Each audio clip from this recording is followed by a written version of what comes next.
My both lost. Sir, एक photo बना के अंदर इस तरफ से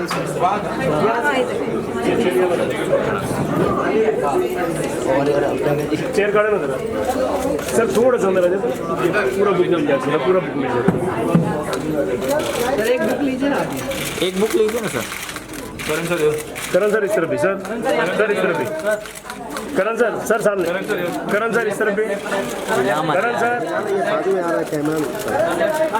सर एकदम सामने से एक वेट करण सर सामने सर यहाँ पे सर करण सर नीचे सर एक लोग और चला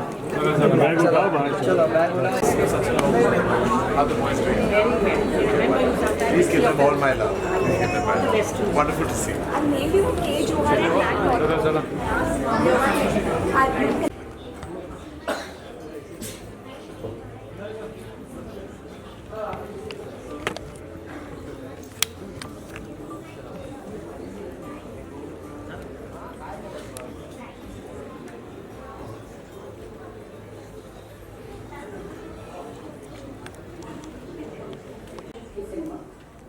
I'm delighted and proud with how the book has shaped up.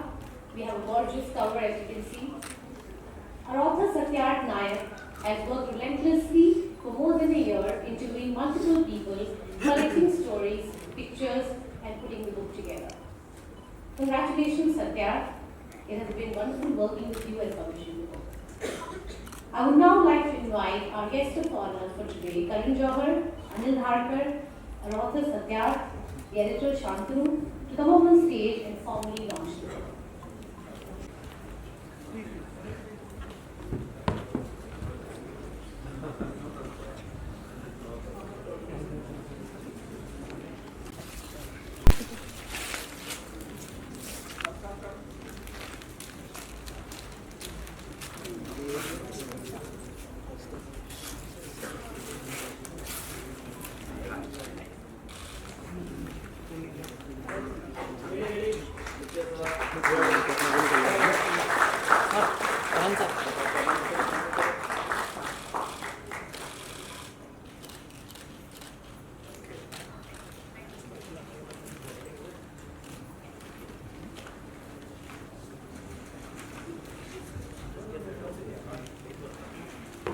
I would now like to invite and request Anil to initiate.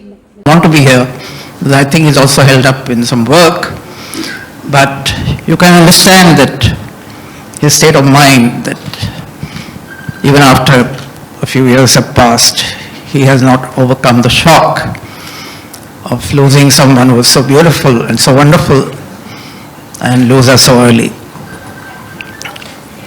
So, Satyarth, let me start with you. Did you ever meet SRIDEVI? Good afternoon, everyone. Thank you for coming. Thank you, Elsa. Thank you, Karan, for doing this. Extremely grateful. Yes, I did get to meet SRIDEVI once.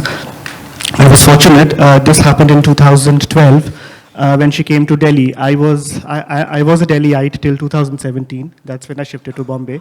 So 2012 was when she was in Delhi promoting English Winglish.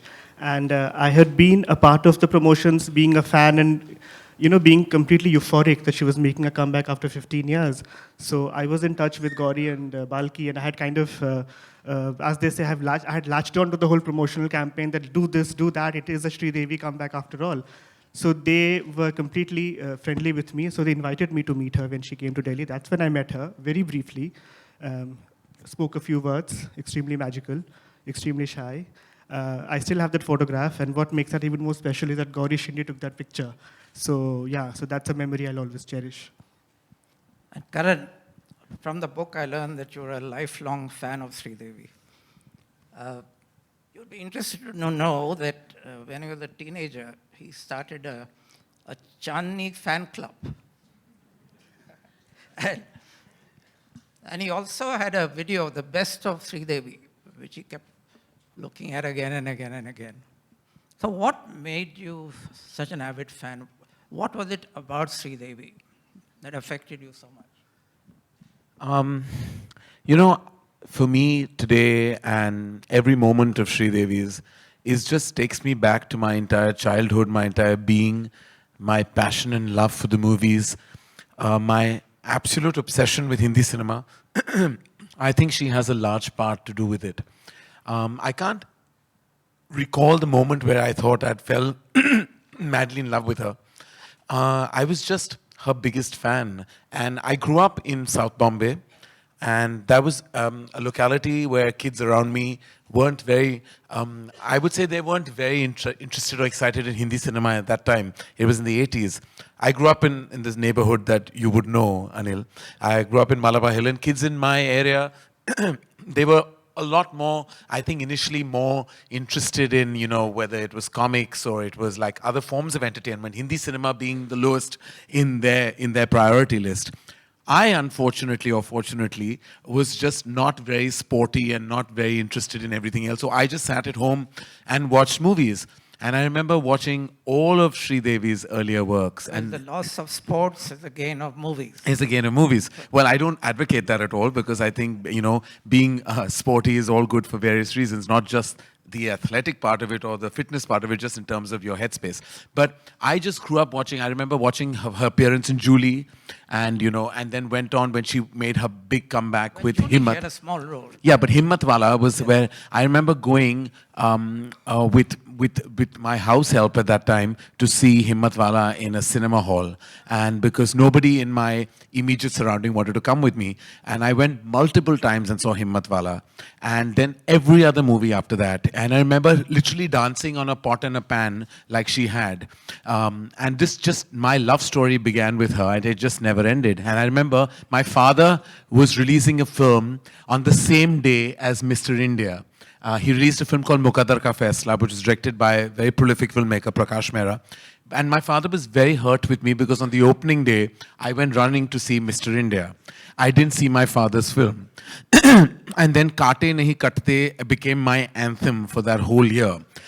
It wasn't a very, I'm sure, a very fun sight to see me dance to Kaate Nahi Katte, and which my father and mother endured right through that year. Can you demonstrate a few steps? No. You know, I would have till Let's make this video viral. Till I gave birth to my 2 children, I would have done that embarrassing thing right now. But I know eventually they're going to start watching these YouTube videos and just wonder what their dada is up to. But anyway, I just want to say that she just became like my entire being. Like everything about her. What was it about her? I think it was just her eyes. It was like she spoke like through her eyes. You know, it was just everything from just her eyes, the way she emoted. She just became like I felt like she was talking to me right through those movies. I felt really, and when Chandni released, like you said, it became my obligation to keep dragging people from college, because I was in my first year junior college at that time in HR, and just wanted them to convert to being a Sridevi fan just the way I was. It just became a personal obsession and a personal mission for me at that point of time. Yes. From what I can see, that she started when she was something like 4 years old. Apparently, there's a reference to it. The book begins with that. Her parents had taken her and 4-year-old Sridevi to see a movie. And during the intermission, this little girl just goes up on the stage and starts dancing by herself. So obviously she was a born performer. And by the time she was 11, I've been reading your book. Yes. Okay. by the time she was 11, she was actually asked by producers in the South to wear a sari and be a heroine, which is incredible. And at 12, she was in a movie where she was the lead. Now, when I look at the pictures of her as a baby, I don't see anything exceptional in terms of looks as a baby.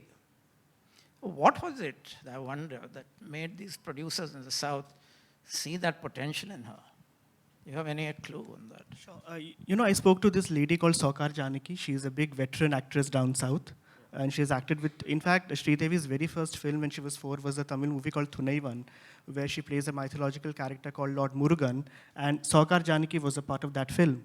And she gave me that first glimpse of her on set, of the 4-year-old Sridevi. And that's the same question I asked her. What was it about her that a 4-year-old kid gets inducted in a film? And she said, there was something, like Karan said, something about her eyes. There's something about her eyes that she just drew you in. And she also had this inborn talent that she could follow directions very easily. Almost every director I've spoken to who have directed her as a child artist says she was very obedient, extremely obedient, and she could replicate what you did, what you showed her. And she could just absorb what you showed and produce exactly that, and even take it notches higher. She was not an actress by education. She was an actress by observation, ever since she was a child. So she would observe. She was also one of the few actresses from the South who couldn't dance, who hadn't learned Exactly, dancing. she was not trained. Not many people know she was not a trained dancer. In fact, I asked her, I remember, and of course I had the great fortune of knowing her. And I asked her, and I said, when did you train in classical dance? And she said, sets have been my only training ground. She said, I'm not a trained Kathak dancer, trained Bharatnatyam dancer. I know nothing. I know how to dance in motion pictures, and that's what I picked up on sets. And it's amazing because actually if you see, it's not that her footwork was ever that bang on or correct. If you see Madhuri Dixit's footwork, it's much more like correct and technically on point. But Sridevi's face danced. Her face danced, and that's what always matters in cinema. She danced for the camera. That's a lovely phrase, her face dance. She danced for camera. She didn't dance for you to give her an award in classical dance. She danced